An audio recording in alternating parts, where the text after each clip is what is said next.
যুক্তরাষ্ট্র আন্তর্জাতিক আইনের কোনো তোয়াক্কাই করছে না বলে মন্তব্য করেছেন জাতিসংঘ মহাসচিব অ্যান্তোনিও গুতেরেস।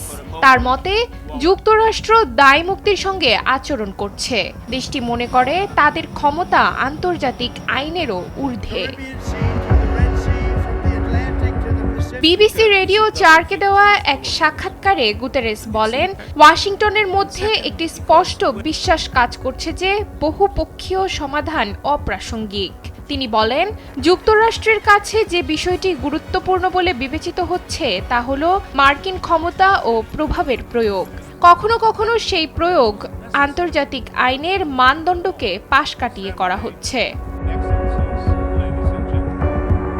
এমন এক সময়ে যুক্তরাষ্ট্র সম্পর্কে গুতেরেস এমন বক্তব্য দিলেন যার মাত্র কয়েক সপ্তাহ আগেই ভেনেজুয়েলায় হামলা চালিয়ে দেশটির প্রেসিডেন্টকে আটক করে এবং ট্রাম্প গ্রিনল্যান্ড দখলের হুমকি দিয়েছেন।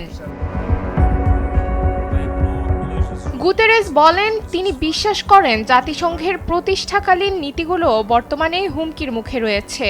এর মধ্যে সদস্য রাষ্ট্রগুলোর সমতার নীতিও রয়েছে। মার্কিন প্রেসিডেন্ট ডোনাল্ড ট্রাম্প অতীতেও জাতিসংঘের কড়া সমালোচনা করেছেন। গত বছরের সেপ্টেম্বরে জাতিসংঘের সাধারণ পরিষদের অধিবেশনে দেওয়া ভাষণে তিনি সংস্থাটির অস্তিত্বের প্রয়োজনীয়তা নিয়ে প্রশ্ন তুলেছিলেন। ট্রাম্প সেই সময় বলেছিলেন তিনি একাই 7টি যুদ্ধের অবসান ঘটিয়েছেন, যেখানে জাতিসংঘ এগুলোর একটি যুদ্ধ অবসানে সহায়তা করার চেষ্টা করেনি। ট্রাম্পের এমন কঠোর সমালোচনার মুখে গুতেরেস স্বীকার করেন, জাতিসংঘ সনদের আন্তর্জাতিক আইন মেনে চলতে সদস্য রাষ্ট্রগুলোকে বাধ্য করাতে সংস্থাটি হিমশিম খাচ্ছে।